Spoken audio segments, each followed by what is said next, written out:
Hi folks, I'm Alan Watts and this is Cutting Through the Matrix on the 17th of September 2017. Back in the 90s I talked about the system, the big system that runs the world, and through science and understanding of technique, which is used upon the public by, again, entertainment and news and authoritarian type newscasters and shows and things like that, how you're trained constantly. And as the system, and there is a system run by people who understand the system at the very top, because the world is vastly different from the way it's portrayed to the public. But this system often has to make changes to get other parts of its agenda through. And therefore, you find that things like morality are flexible in an advanced society. The moralities that we're given are the ones to suit the time for our masters, not for the people themselves. And it's the same with everything else too. Logic is another thing which is very malleable. Logic can be swayed. At least the conclusions that come out of logic can be swayed by depending on the information which is fed in and what you're given access to as well. But even when you find out that things make no sense according to what you're given to as fact or news or whatever it happens to be, how it's presented to you, even when you're given those ones, the reality doesn't quite mesh, often glaringly so, with the facts that you're given, then you know there's a big agenda at foot. And whatever facts come in to oppose it are going to be hammered mercilessly from the top and from all sections of particular agencies, societies, NGOs, etc., all on board with the same thing of bashing any other alternative to the story that the people are all told they must believe. And we find it more so today than any time in history for a long, long time. The big boys at the top literally have, and I'm not talking about your politicians, it's much bigger than them. Pretty well all politicians are compromised. That's why they're chosen. And you find that even with the sex scandals in Britain and elsewhere, and even the squashing of investigations into them in some countries, you can tell right off the bat that these people are picked because they're compromised. Obviously. And therefore, they do what they're told by the powers above them that really own the world as far as they're concerned at the top. They own the world. And they do have this big plan, as I say, of using... But see, we're a little different from the sentient cattle you would find in nature. We are sentient cattle, different from the cattle you'll find in nature. And we tend to notice things. And we grumble a lot too, as we're chewing the cud. The cud is entertainment. And if things aren't just... we can go along with iffy logic. Oh, well, okay, and we go along with that. And as long as we can go along with it, just go along with it, the big boys can get away with murder, you might say. Actually, sometimes literally murder on lots and lots of people. But what I'm getting at here is the fact that everything's been planned because we're slightly sensitive or slightly sentient and aware. It's been planned that we must all start to believe in what we're told by the Intergovernmental Panel on Climate Change, with all of us associated universities that have been involved in incredible scandals over the years. And they can get away with that too because people's memories are so short. They forget all the scandals. They also forget that many of the people who are pushing this, who are put forward to push it, and who are told to push it, by the way, because there's always a chain of command, they were the same people who were screaming about global cooling and the coming ice age in the 1960s. And howling how this socialist type technocracy must take control of all our lives to save the world. And now it's global warming, now they settle on climate change. And the whole thing has always been, it's all your fault. If there was no people on the planet, you'd have a deadpan climate all year round. How's that, eh? It's all your fault, this climate change. It's your fault that there might be heavy, heavy storms one year. and the next year not so many. You might get more rain one year and less the next, and it'll alternate here, because that's how it's always been. But no, it's your fault that happens. And this whole thing of this, the smear words we have today to shut people up are well understood and well known by the neuroscientists that come up with them all. Now they're calling them climate deniers. No one's denying you've got a climate, obviously. What they're really trying to get at is you're slammed with this nonsense if you just don't go along with the causes of changing climate that they tell you. And what they're telling you, it's all your fault. Anthropogenic climate change, it's all your fault.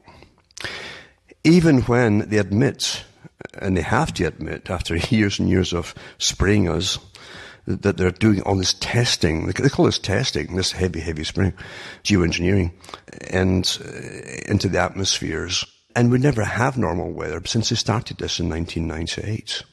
They admit themselves that if they started heavy spraying to geoengineer the atmosphere, they couldn't just stop it. There'd be mayhem. But it also means, obviously, that going into it, building up this high-level, permanent cloud around the planet, as they're talking about it in the stratosphere, getting into that loading dose, once they achieve the perfect amount in the air, then getting to that stage, you get lots of upheavals at the same time.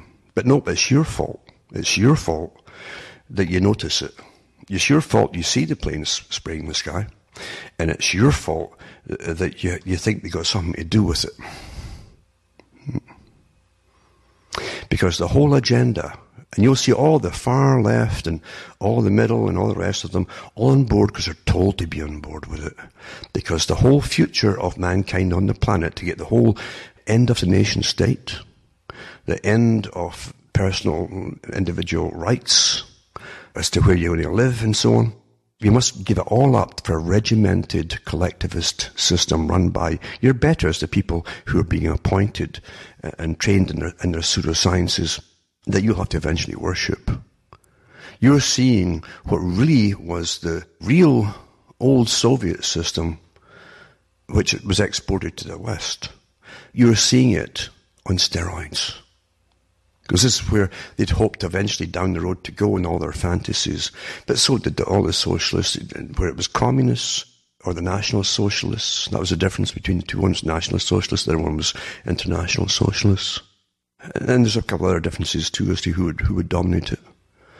But that's still on the go. And they got these people who, there are people definitely, and you've met them, who just know how everybody else should live. I'm sure you've met some in your lifetime. They'll know exactly what you should think. And I've met a few, actually, who people I like. But you give them a couple of drinks, and they'll have a little disagreement with you here and there, and there's no argument, there's no raging argument, but they can't let it go. And when you say, okay, we can agree, disagree, it's no problem, which it isn't for me, but they'll say, oh no, they can't let it go. They're going to try to get you to agree with them on something. Well, if these people had, say, a different place to be born or something, or born into the right family with a bit of edgy power, they could probably be up there telling you how to live. And they would be. And what you'll find is, if you give them that kind of power, they're utterly intolerant of any other opinions or any other way of being. And that's what you're seeing coming in. You wouldn't believe what really does go on. Remember, the whole Agenda 21 idea, the Limits to Growth Club of Rome, these are all connected groups. There's a simple pyramid system of all these different groups, the ones at the very, very top. Some of them I've mentioned in the past. Not from my guessing games, but from their own books and so on. You can go into all the different groups that stem right back to the groups that came out of London, World Wildlife Fund, Sierra Club, all with the same people on top, by the way. And long before the names that you heard in your lifetime, going back into the 1800s with some of them. And the big mantra from them all, and from the Julian Huxleys and the rest of them, which was, there's too many people if they keep breeding like this. Meaning too many of the wrong people if they keep breeding like this. And the answer now is to end a nation state, because I always wanted that, a global system, reducing the population by every means possible. And I mean by every means possible. And it's coming, it's here actually. And there's no fanfare about it as folk just drop dead all over the place with cancers and getting younger and younger all the time. It's just quite normal. It's a new normal. And that's because the big masters of the world who own it all know what's causing it all, and they're not worried about it at all. If they were worried about it, there'd be a hue and cry. What's killing our livestock? That's all of us. But you can go into the books yourselves and you can find out how blatant those behind the agenda have been in the past, at least their front men and women, who after World War I came out, once they established the League of Nations, talking about the end of the nation state. And the Fabian Society, of course, that was funded by some of the richest people on the planet to supposedly look after the rights of the working class by telling the working class what to do. And they were all in bed. They were communists on one side, but they were multimillionaire communists. And you won't find that very unusual. You've got to get rid of this working class nonsense that you've been fed, and let the working class do all the work, and those who came up with the plans just reap the harvest. This is quite simple. But you find that H.G. Wells, that was a front man, a propagandist for the Lord Alfred Milner group, and the clique who knew each other very, very well. He knew Rudyard Kipling too, who came out with his own writings about the empire and the empire's role in the world, going towards a world governmental system. And H.G. Wells talked about the League of Nations, where it says this will be held to be the start of the end of the nation state, a form of world government headquarters, where the bureaucrats of departments in government, they really run the show, keep it going, put it that way. They could converse with each other and go over to meet each other and make little deals and sign things, as we call them Sherpas today too, as they come up and draft up things for amalgamations and bypass the political side of debate. That hasn't changed. Now it's pretty wide open today, how it all works. Only because there's masters above them.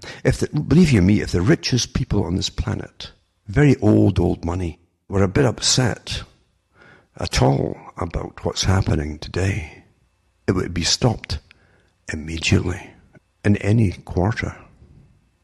Now, one of the reasons why people are getting really rushed through the agenda at the moment is because they are the end product. The generation right now, we're the end product of massive entertainment, brainwashing, titillation through all kinds of things, and debauched as well. If you actually watch television, you can't help but be debauched. That's what it's there for. Until every value you had, getting back to old morality, is out the window and stomped upon or flushed down the toilet. See, it really is. And you know it, and I know it, and I don't watch TV. But that's why the reason is so easy to rush it through today. Because there's no unified morality on any particular area to stand up for. Most folk, in fact, are so contaminated. And that's what Bezmenov said, Yuri Bezmenov, who came over from the KGB.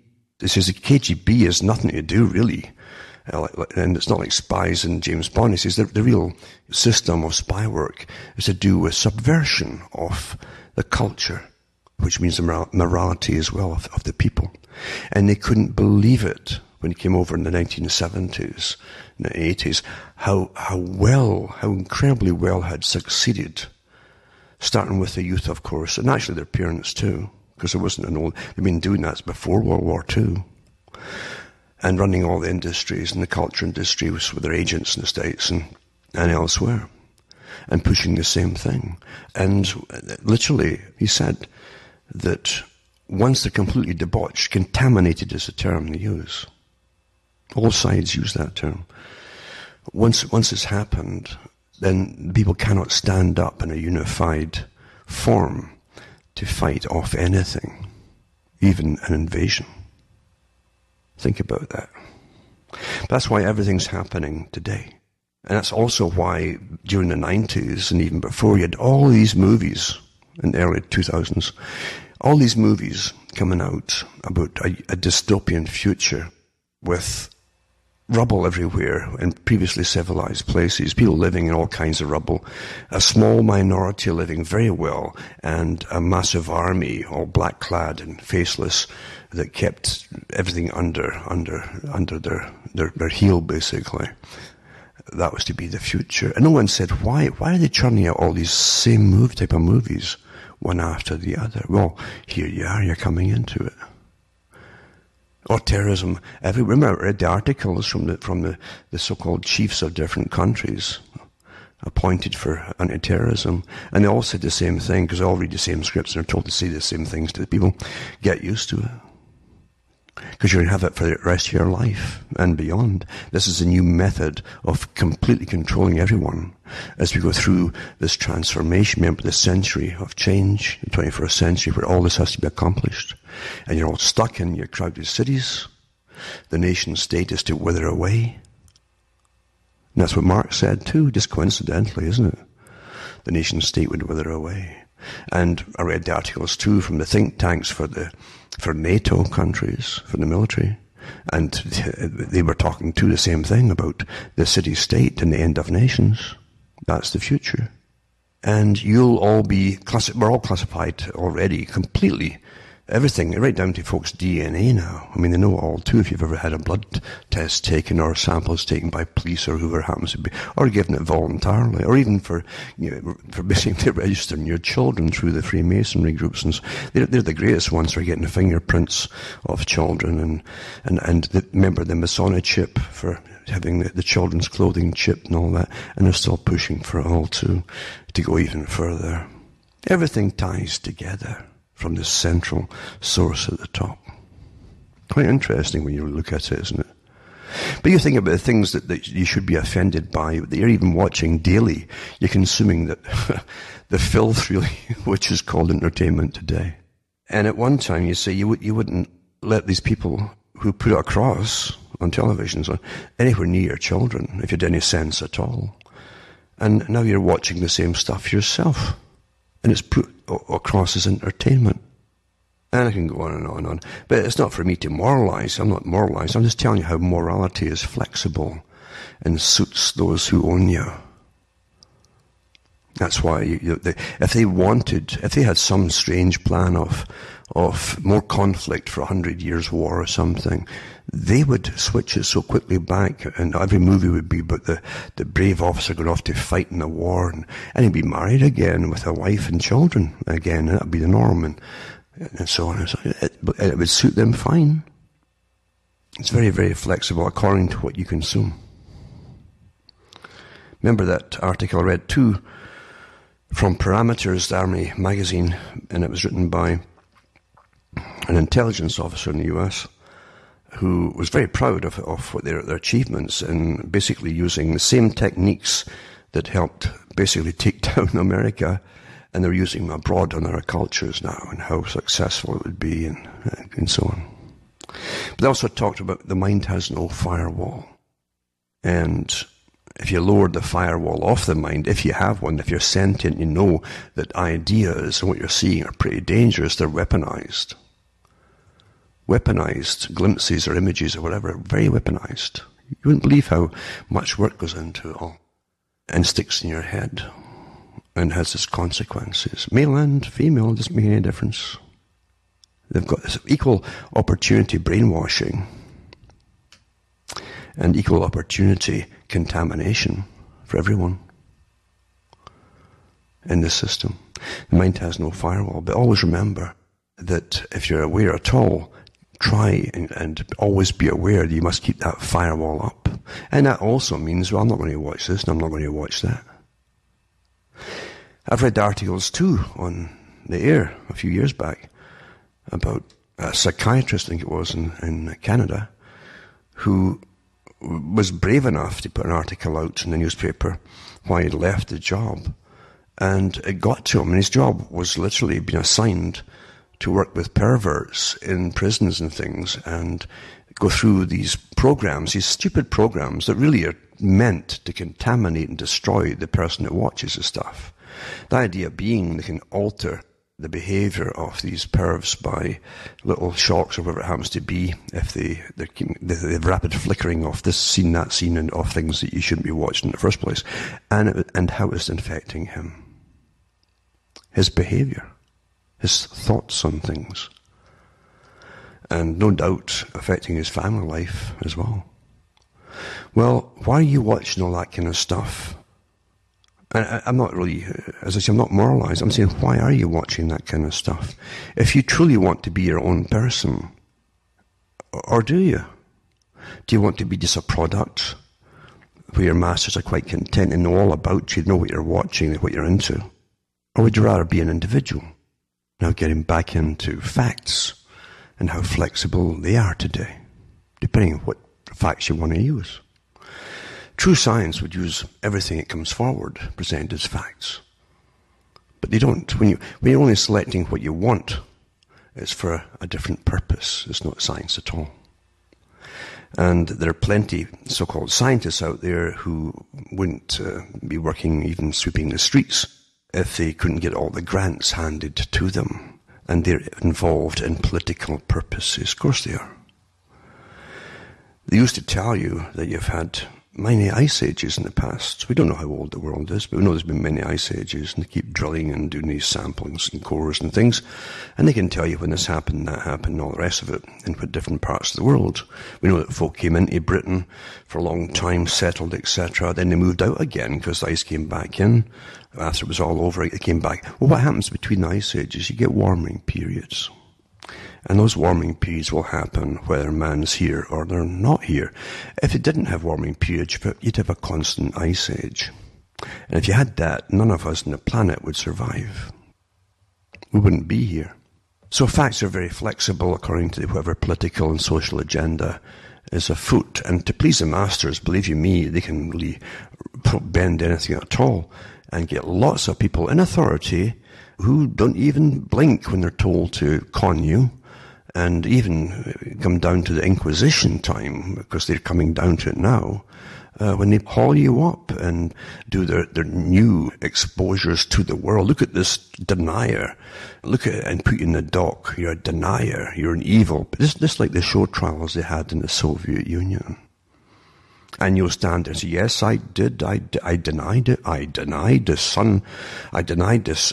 And you'll say that, no, the sun has something to do with climate. They'll say, oh, isn't that awful? You actually said that. You actually said this.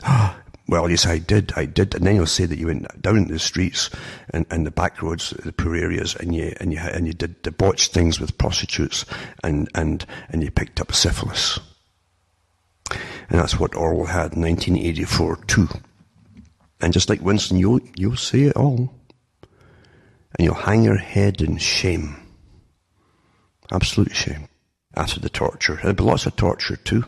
And they'll really throw the book at you. And if they could bump you off, like they did in the Soviet system, and they still do in other communist systems, then, that's a warning to everybody else. Don't use your own common sense. Whatever you do, repeat what your bosses and your masters tell you, or else. And this shows you how wrong those old Egyptians and everybody else was, because they thought the sun had a lot to do with it too, of warming the planet. But nope, it's not true. Now you know. Mind you, if it suits them to change it again in the future, they'll do that once again. And I'll never mention that they taught you to believe that it had nothing to do in this particular generation, you see. This is how it's done, guys. See, truth has nothing to do with how you're ruled. It never had, actually. Really never did have anything to do with that. Last week I mentioned how governments in Australia, but they have them all over the world, doing the same thing, putting out tenders for people and agencies and organizations who can prove, and they get little courses, but they must be able to prove that they can make people change their mind on anything. They're persuaders. Going door to door to get out the car. It may feel bad. Aren't you ashamed? Aren't you ashamed that little kangaroo down the road there might not get born? Because you're driving your... Do you understand? the population of Australia is pretty small. The size of the continent is huge, and it's mostly deserts and so on too. And it's going to be that way whether you stop driving your cars or not. But again, reality has got nothing to do with the topics anymore, eh? Just do what you're told, obey, and I don't think there's even a comedy or anything you watch on television that won't have all these little things stuck in there to make sure you start repeating it all. And you do. You do. Sad that we're like animals in that respect. As Bertrand Russell says, repetition, repetition, repetition. And you eventually start repeating the same terms. Remember, the masters at the top always give you the terminology to use. Have you noticed that? Always do. And that's how they can win arguments and even stop arguments from occurring. By always managing the conversation, you manage it through the terminology. You can get self-censoring terminology. You start to reply to something, and if you're using their terms, it automatically brings you into a loop where you just come to a dead stop. Very clever, though, but well proven, too, by the behaviorists. Now remember, as I said before, the nation-state was to wither away. And all the big organizations are put out there to put forth all the topics you're supposed to think about. And it also tells all those in politics and bureaucrats, here's the agenda. Don't say it's agenda, but you know it's agenda. Just go along with it. And put out by all the different, big foundations, the big front foundations, the multi-billion-dollar foundations that run all the NGOs and think tanks galore and every particular, and you don't elect them in, but they run you on behalf of their masters. And here's an article here, and it was from the World Economic Forum, this other private organization. Again, it's, you don't vote for them either. And they keep coming but from their think tanks, just stacks of stuff for the next year and all that. Cities, not nation states, will determine our future survival. Here's why. It's a rah-rah thing, you see. It says nation states are looking increasingly outdated. They're outdated, you see, and even dangerous. Some of them are outright belligerent and threatening catastrophic war. Which ones? Well, some nation states are exhibiting neo-imperial tendencies. Neo-imperial, eh? Most are waning in power and influence. The 369-year experiment in nation building is coming unstuck, with most nation states failing to deal with the major global challenges of our era, including climate change. There you go again. And we used to deal with climate change. We used to have umbrellas. And we had raincoats, good ones too, not these little awful things you get the day that if a little breeze blows, the seams come apart. Have you noticed that, eh? And when it was hot, we just wore shorts and stuff. And anyway, forced migration. And it's interesting when you see the lead of it, see, climate change, forced migration, and then terrorism. Things are connected to pandemics and more. Interesting, too, that there's actually clusters of... I could go on, even if I read it, like the pandemics are happening. Even the clusters of things that are happening with particular bacterium and viruses and even fungi that are created in laboratories. It's really amazing what we're living through. But again, all they have to do at the top is never admit to it. Yes, it can be done, but never admit to it. It's like when they're using the HARP technologies. You could hear it banging away on the shortwaves day after day, for year after year. As long as they don't mention we're doing it, they just don't talk about it at all. It's so easy to do, isn't it? Same with the aerial spraying. For years and years, they wouldn't even, they just laugh at you and try to ridicule you, which is always the first step to do. And then they start to admit they're doing little tests here and there, even though it's massive tests. It's not testing at all, actually. It's well underway. It has been for years. And pandemics too. And it's interesting that even this area here, I'm in here, is a great area for all these things. For the aerial spraying. They've even had court cases a few years back, placed not far from here, where US planes were coming over low and heavily spraying was causing stillborns and different things to happen, pneumonias amongst the people. And it went all the way to High Court in Canada. It wasn't denied. It was a test. And they're always having little tests. It's amazing. There's a lot of Indians in this area and reservations. I think it was last year they had, maybe the year before too, they had all these sudden mysteries across all these hundreds of miles of Indian children suddenly having these little spots in their faces and across their body, and eventually they put it down to some kind of strange fungi, And there's no more, then it's hushed up again very quickly. And then we have an instance just this week, I think it was, where a cluster of children down to Little Current Way, or a cluster of them, to say, have come down with this awful thing that's pretty deadly, believe you me, and you can believe me, of blastomycosis.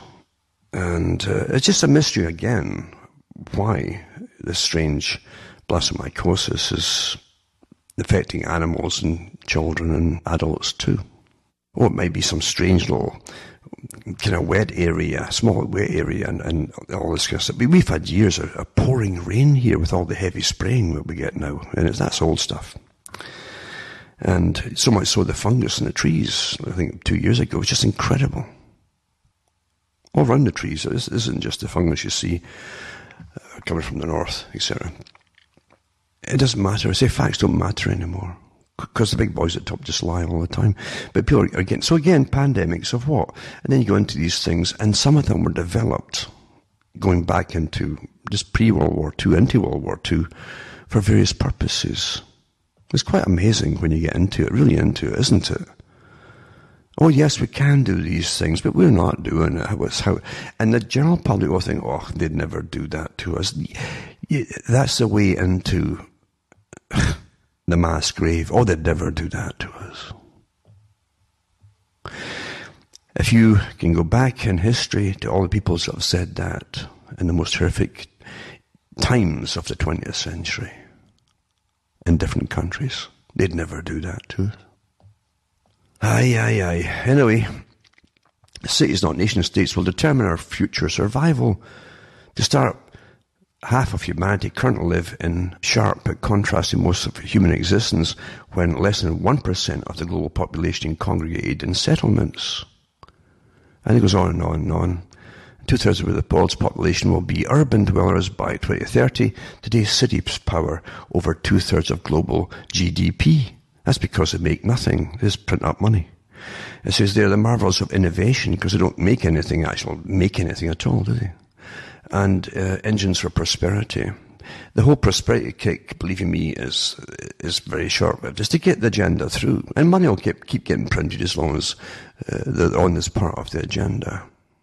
And it says the cities are often plural and cosmopolitan, while nation-states are closed, nativist, and parochial.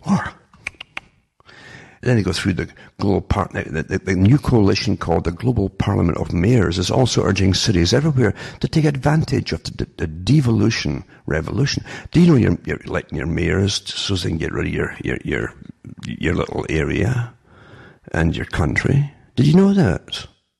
So all the links on this article here, the new urban agenda, United Cities and local government, and so on and so on.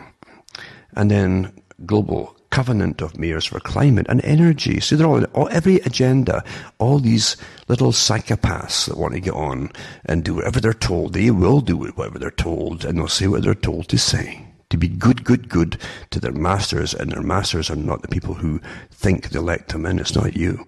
This is, it brings together more than 7,100 cities across 119 countries to take practical steps to harness the power of renewables. And so on it goes. It goes on with the meeting in Davos, etc., and the TED 2017. All these things created by the masters at the top. All of them are. As I say, there's a pyramid and there's a capstone at the very top. Yep. And then you have this one here, and it's to do with, well, the same kind of thing, really. It says, populism is poison. Plural cities are the antidote. Same term again. Plurality, you see. Plural cities are the antidote. They don't want populism. And actually they're bashing Trump as well and so on. And this article here gives the global agenda and cities and urbanization and global governance. Yeah, all the stuff that the Chatham House and the CFR and Royal Society of International Affairs have created for us to believe in, you see, and help to manage. And they go on about watch the politics of fear and rebellion of the forgotten from the World Economic Forum's annual meeting. It gives you the whole news brief there, basically, a link again. And global anxiety is feeding the growth of nationalist movements. I'll tell you, the reason for that is that people know from history, people with a bit of memory, in just common sense, they can sense it actually. If you can't go to people who are governing you in very basic, and when I say basic, they're essential needs for you and others around you. If you can't go and meet those people and they're over in some other nation somewhere, running a whole bunch of other nations, you are way down the totem pole and what you say doesn't matter. And everybody knows that. Everybody in the EU knows that now, the European Union. No. With this runaway super Soviet, and that's what they called it, remember? A lot of the old dissidents from the Soviet Union who were in prison, they came out and said that this economic union, which is not meant to be a democratic system, is run by this private, kind of secretive organization at the very top. The politicians down below, it says, literally have no power to do anything or change anything. The commissars above them are the ones who run it all. And the folk can't even find out who they are. So these dissidents said that this is the real Soviet, who wanted for a long time to have the whole of Europe as one. Anyway, it gives you the economic roots of populism, and it says, and of course that's because free trade is taking all your work away from you too. And it says, we've seen the merger of ultranationalism and right-wing populism before. It did not end well. The world's again entering a period that is easily recognizable as pre-authoritarian and fascistic. Pre-authoritarian. So authoritarian is good, eh? And the stakes could hardly be higher. The future of liberal democracy hangs in the balance as it did in the 1930s. National populism stages during times of economic volatility. The latest wave is a byproduct of the appalling excesses of financial capitalism, culminating in the housing disaster of 2008. It was more than a housing disaster, it was a complete racketeering. And it's aftershocks that continue to this day, and the political backlash is now being felt. No, it's not. There's only one group runs the world, and they're on all sides at the very, very top. You know that. Of course you know it. What globalization has brought to benefits to some, the accelerated exchange of people, goods and ideas, has also eviscerated jobs and contributed to extreme inequality. And then they got about identities under threat. It says urban and rural populations are increasingly worlds apart. Well, that's a history lesson in itself, because you can go back to the rulers of Rome and the senators and how they're going to, well, eventually people would rise up once in a while and eliminate some of them, because these people would take the land off the people under different guises too of the time. And then you find out the same senators end up owning it all themselves for peanuts. It's always the same kind of thing. Behind all big movements, there's those at the very top, who own it all. They end up owning more and more and more. There's always economic factors at the very top of everything they tell you to believe in. And I mean to believe in, because it's all a belief system, isn't it? I'll put these articles up. And then another one too, how cities are rewiring international affairs. And this goes on to beyond driving economic growth and so on, all the rah-rah-rahs, etc., delivering new urban agenda for development. It's all smart cities, etc., all planned by the private corporations like IBM. Smart cities. It's all planned. I mean, there's no debate about it, you'll notice. All you've got is the rah-rah pro-believe in it. Isn't it wonderful? Articles.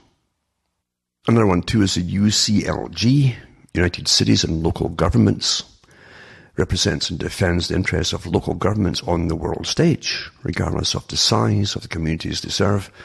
They're headquartered in Barcelona. An organization's stated mission is to be the united voice and world advocate of democratic local self-government, promoting its values, objectives and interests through cooperation between local governments and within the wider international community.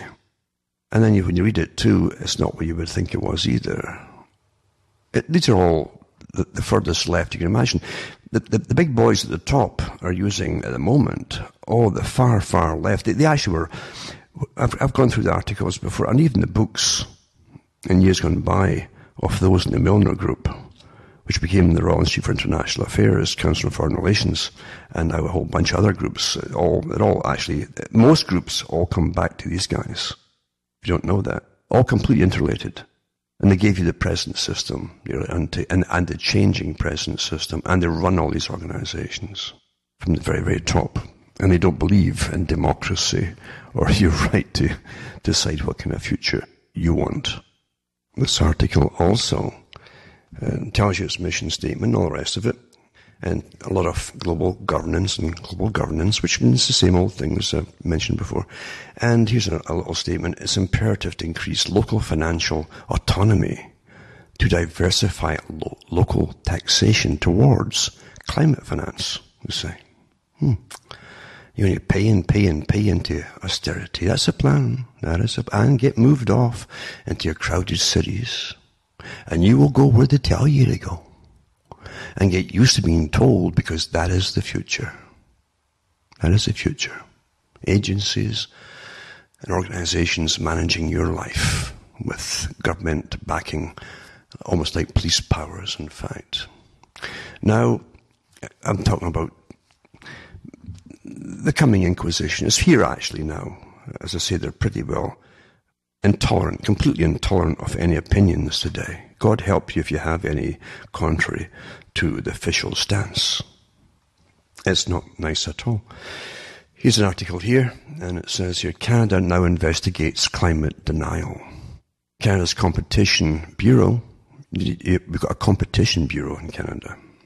It's an arm's length agency funded by Justin Trudeau's government to the tune of almost $50 million annually, investigated 3 organizations accused of denying mainstream climate science for over a year, following a complaint from an environmental group. Now, see how it's worded? Very important how it's presented to you. A complaint from an environmental group denying mainstream climate science. Now remember, they've had articles out where all the climate scientists that are all for this are on the payroll of the IPCC. Great jobs. And there's plenty of scientists out there, actually more, who don't go along with it. But that doesn't sound that way here, eh? The Bureau discontinued its 14-month probe in June, citing available evidence, the assessment of the facts in this case, and to ensure the effective allocation of limited resources, according to Josephine A.L. Palumbo, Deputy Commissioner of Competition Deceptive Marketing Practices Directorate. So it's Deceptive Marketing Practices Directorate. But it'll reopen its investigation to receive relevant new information from the public. The complaint was filed by the Eco-Justice, it's called Eco-Justice Group, on behalf of 6 prominent Canadians, including former Ontario National Democratic Party leader and United Nations Ambassador Stephen Lewis. He's made his career, basically, on this, as NDP leader and UN ambassador. Canada's very, very big with in and out of government and United Nations. Very big on that. Actually, very big even in creating the United Nations. Anyway, it accused 3 groups, Friends of Science, the International Climate Science Coalition, and the Heartland Institute, of making false and misleading claims about climate change, including that the sun is the main driver of climate change, not carbon dioxide, and that carbon dioxide is not a pollutant. How can it be a pollutant, though? If plants need it, and everything else on the planet needs it. All greens do. But again, that's getting into the crazy debate, isn't it? And you're not supposed to have any kind of debate on it. It's just you've been told what to believe, and that's it. And if you don't believe it, and remember, this is well named Inquisition time, because this is down to what you believe.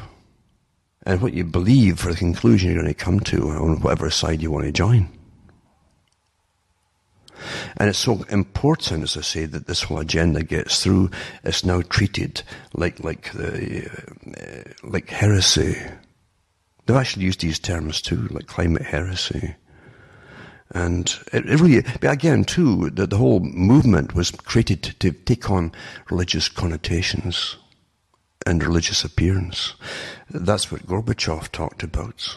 Mikhail Gorbachev, who created his Green Cross group, of course, he was a socialist. He kept saying he was still, and this was a great socialist idea he was head of. And they would make a religion out of this whole saving the world idea and the greening of the planet. A religion. And here it is. Now it's basically an inquisition.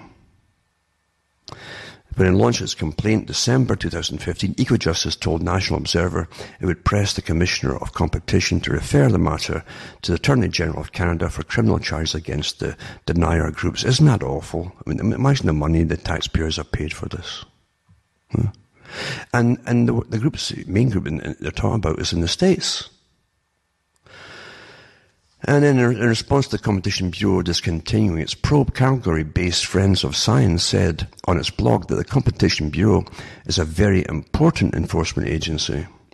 We regret that any of their time had to be wasted on this matter.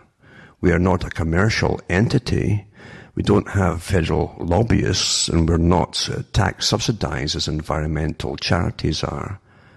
And we do not represent any industry. And it's true enough, all these charities, so-called charities on board with this whole thing, they tend to be, and they're heavily subsidized. They're massive pressure groups, left-wing pressure groups is what they are, for the whole socialist world agenda. We know that. Of course we do. And it's not that anybody wants to destroy the world, of course not.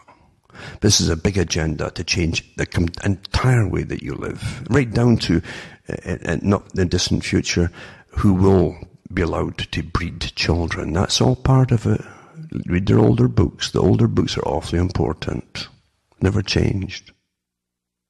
It says that in May 2015, Advertising Standards Canada, the voluntary industry group that does not enforce its decisions other than through public suasion, ruled, following 96 public complaints, that 2 Friends of Science billboards in Montreal stating the sun is the main driver of climate change, not you, not CO2, contained categorical and unequivocal claims that could not be supported by the preponderance of current evidence on the matters in dispute, and omitted relevant information, namely a number of factors have led to climate change, of which the sun is just one. And so here they are, they're going to try to prosecute people. Now, this is a warning too to everybody else, obviously. And it's amazing when you read the people, look at the people who are on this board who brought the claim against, against them, with Stephen Lewis and others there too. And look at their careers. Look at their careers.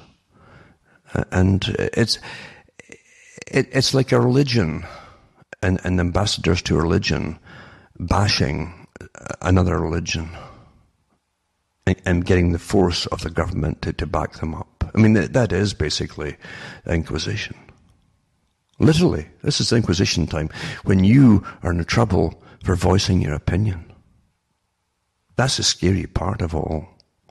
Because we're well on the way, and different areas too, you all know this, all of you know it. We're well on the way to this in different areas of life. Do you believe that? Do you believe this? Do you believe that? What's your opinion on this or that? I'm telling you, you're going to be so careful today, because this is truly Inquisition time for those. You're post-democratic, remember. The Club of Rome said that. Didn't work. Not anymore. It worked before for them, for the masters of the world, but not now. They're in a hurry now. Another article, 2, breaking Ecojustice files complaint with Competition Bureau against climate denial groups. There you are. And prominent Canadians did it, but they're all involved in the same. I mean, it truly is one group who are funded and all the rest of it, and they know their agenda. One group bashing other groups and getting the force of government to pay up money to try to prosecute them. You cannot have that in an open, democratic society. You're in trouble when you do. And the very fact it's happening at all shows you're already in trouble, where they can go ahead with it or not. And to show you the people who are in these particular groups, this one too, calls to punish global warming. Skepticism as a criminal offence have surged in the aftermath of Hurricane Harvey and Irma, but it hasn't discouraged climate scientists like Judith Curry, a retired Georgia Tech professor. She argued on her Climate Etc. website that Irma, which hit Florida as a Category 4 hurricane on Saturday, this is from was fueled in large part by very weak wind shear, and that the hurricane intensified despite Atlantic Ocean temperatures that weren't unusually warm. This is the kind of talk that could get policymakers who hate her research hauled before the justice system if some of those in the climate change movement have their way. Climate change denial should be a crime, declared the September 1st headline of the Outline. Mark Hertzgaard, Outline, I guess a magazine or something. Mark Hertzgaard argued in September the 7th article in The Nation, titled "Climate Denialism is Literally Killing Us," that murder is murder and we should punish it as such. The gloves are off now for the whole agenda. But it's important, I must use this. Everyone's being put on the idea of this to get the whole world to change its ways, everybody to move off the country and live where they're told and eat where they're going to eat, told to eat, not be meatless, etc. They've already said that to all these things, get the whole agenda through. Don't have children, etc., etc. Yep. So I'm not kidding you about that. And then Stephen Lewis and New Democratic Party, etc., which people will often say is left of Marx. They made a great career, definitely, and out of the right positions. Everybody likes him. Everybody who knows him likes him. But he's completely on board with the whole globalist new agenda. Completely. It's almost tradition in Canada for leaders of the New Democratic Party, NDP, after a stint in government, they end up going off to the United Nations. I think Ed Broadbent was a guy who also did the same thing. And even the Liberal Prime Minister, before he became Prime Minister, Paul Martin, disappeared for a year or two. And he happened to be working in the United Nations at that time too. And then when Chrétien retired, Martin just moved straight in without getting elected. Musical chairs is what it is. But they do serve the masters very, very well, and they're well taken care of. Everybody who serves the masters at the top are well taken care of, believe you me. And they'll do whatever they're told. Whatever they're told. Even Stephen Lewis said he left his studies in the 1960s to do a clerical position with the Socialist International, who received an invitation to do a conference in Ghana and so on. Yada, yada, yada, yada. But it truly is awful when people cannot just believe what they want to believe in anymore. It really is very dangerous. Very, very dangerous. Now, just to finish off here, to do with the US Air Force, it says, sprays Harvey-stricken Texas with controversial chemicals. It says that their vehicles in Interstate 10 navigate through floodwaters caused by tropical storm and so on. And it says they're now spraying 6 million acres in Texas with potentially harmful insecticides as the state tries to rid itself of swarms of mosquitoes nesting in flooded areas after Hurricane Harvey. Work began this past weekend with the military using low-flying C-130 cargo planes to douse 3 counties with NALED, N-A-L-E-D, an organophosphate insecticide. It says due to large amounts of standing polluted water, populations of pest insects that can transmit diseases are increasing significantly, it says here. Anyway, the thing is, it's very controversial. This particular spray has been used for quite a while, actually.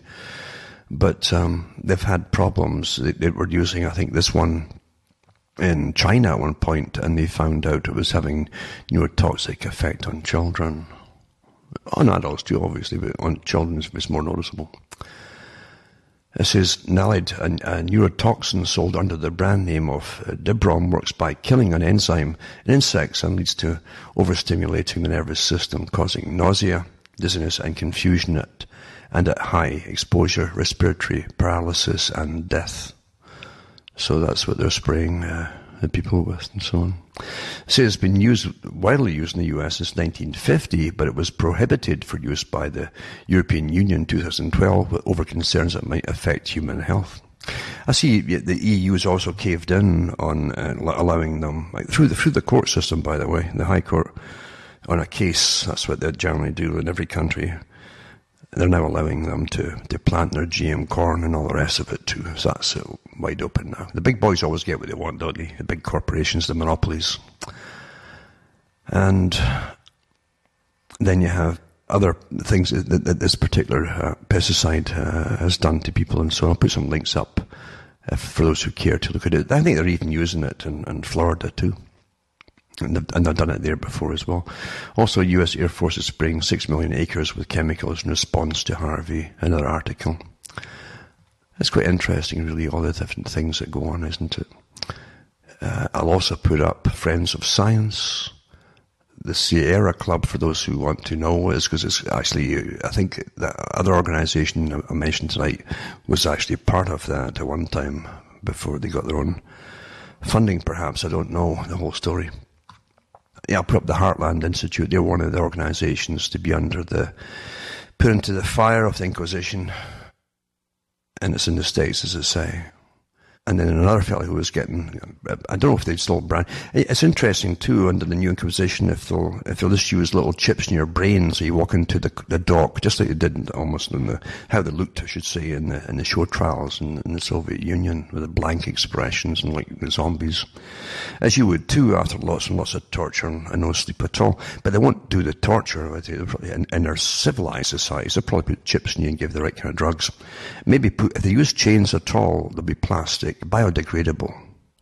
None of that nasty, heavy metal stuff, that rusts and all that, and you have to get disposed of. No, this stuff will last long enough until you're gone, basically. Biodegradable under the Inquisition. It really is it's becoming a frightening time to be alive within countries that at one time were really good countries. But you can see it across the board today. The complete intolerance of anybody with an idea of their own, and who's not fanatical about making sure everybody else believes it either. These characters are fanatical to make sure you do repeat what they tell you to repeat, and that's where it's all going. And that's a sad time to be alive, because it's a frightening time. For myself, Alan Watt from Ontario, Canada, it's good night. May your God or your gods go with you.